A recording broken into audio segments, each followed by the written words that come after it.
వెంసీ వరల్డ్కి స్వాగతం. ఈ ప్రపంచంలో మనం ఎంతమందిని హీరోలుగా చూస్తాం, సినిమాల్లో, పుస్తకాలలో, స్పీచ్లలో. కానీ నిజమైన హీరోలు ఎక్కడుంటారో తెలుసా? మన ఇళ్ళల్లో. అవును, మనకు కనిపించకుండా మన కోసం నిశ్శబ్దంగా యుద్ధం చేసే ఒక అదృశ్య యోధుడు అక్కడే ఉంటాడు. ఈరోజు కదా అలాంటి ఒక యోధుడిని చూసే కథ. ఈ కథలో హీరోయిన్ పేరు సితార. డిగ్రీ ఫైనల్ ఇయర్ చదువుతుంది. కానీ తన జీవితంపై కొంచెం డౌట్, తనపై తనకే నమ్మకం తక్కువ. చుట్టూ తన వయసు వాళ్ళు అందంగా, కాన్ఫిడెన్స్గా, స్మార్ట్గా కనిపిస్తారు. కానీ ఆమెకు అనిపిస్తూ ఉంటుంది, నేనెందుకు ఇలా ఫీల్ అవుతుంటాను, నా లైఫ్ ఎందుకు ఇలా ఉంది అని. సితార ఇంట్లో పరిస్థితులు అంతా బాగా లేవు. నాన్న చిన్న ఉద్యోగం, అమ్మ టైలరింగ్ చేస్తూ ఇంటిని నడుపుతుంది. అన్న హాస్టల్లో చదవడం వల్ల ఖర్చులు మరింత ఎక్కువ. తన క్లాస్మేట్స్ కోచింగ్, కొత్త డ్రెస్సెస్, ఫోన్స్, ట్రిప్స్ అన్నీ ఎంజాయ్ చేస్తున్నారు. కానీ సితార మాత్రం బేసిక్ థింగ్స్ కూడా కొన్నిసార్లు బారో చేసుకోవాల్సి వస్తుంది. ఇదంతా ఆమెలో ఒక రకమైన ఆశ కలిగిస్తుంది. ఒక రకమైన అసహనం కలిగిస్తుంది. కానీ ఒక విచిత్రం, ప్రతి ఉదయం సితారకి బ్యాగ్లో ఏదో కొత్త వస్తువు ఉంటుంది. కొత్త పెన్, అవసరమైన పేపర్, ఎప్పుడూ ఎవరో సైలెంట్గా పెట్టినట్లుగా. పలు రోజులుగా బుక్స్ కూడా నీట్గా అరేంజ్ అయి ఉంటాయి. సితార ఆశ్చర్యపోతుంది. ఇది ఎవరు చేస్తారు? అమ్మ, నాన్న? కానీ కాదు. ఒక రాత్రి 12:45 సితారకి నిద్ర రాక చదవడానికి లేస్తుంది.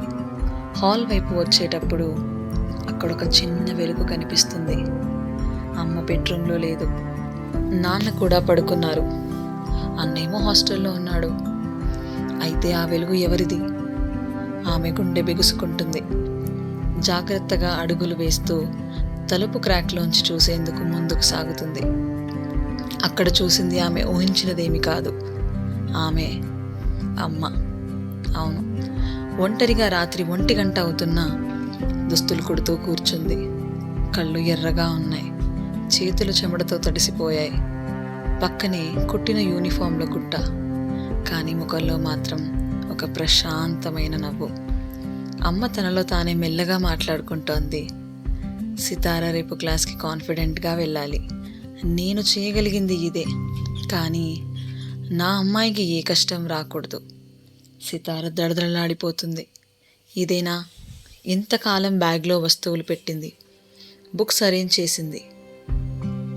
ఇంతకాలం కనిపించకుండా ఆమె కోసం పోరాటం చేసిన యోధుడు. ఆమె ఎవరో కాదు, ఆమె అమ్మే. ఆమెను ప్రొటెక్ట్ చేయడానికి, ఆమెను నెట్టడానికి, ముందుకి నడిపించడానికి, ఆమెపై భారం పడకూడదని రాత్రిళ్ళు నిద్ర మానేసింది. సూపర్ హీరోస్ కాదు, వాళ్లే మన అమ్మలు. సితారకి ఒక్కసారిగా తెలిసింది, తనకు ఇన్స్పిరేషన్ బయట అవసరం లేదు, అదే ఇన్స్పిరేషన్ తన ఇంట్లో ఉంది అని. మనం ప్రపంచం మొత్తం అడ్మైర్ చేసేవారి కంటే మన కోసం కన్నీళ్లు కార్చిన, నవ్వుతూ బాధ దాచిన, మన భవిష్యత్తు కోసం రాత్రి మేలుకొని పనిచేసేవారు గొప్ప. అదే ఇంట్లోని కనిపించని వీరుడు. అర్ధరాత్రి సితార మెల్లగా అమ్మ దగ్గరకు వెళ్ళి ఆమె చేతులను పట్టుకొని చెప్తుంది, అమ్మా, నువ్వు నా నిజమైన హీరో. ఇక నేను ఏ దాని గురించి భయపడను. నువ్వు నా కోసం ఎంత చేస్తే నేను నా కోసం, నీ కోసం, అదిగో ప్రపంచం గెలుచుకొని వస్తా. మన జీవితంలో విజయాలు ఒంటరిగా రావు. మన కోసం నిశ్శబ్దంగా యుద్ధం చేసే ఒకరి శ్రమతో వస్తాయి. ఆ యోధుని గుర్తించే రోజు మన ప్రయాణం నిజంగా ప్రారంభమవుతుంది.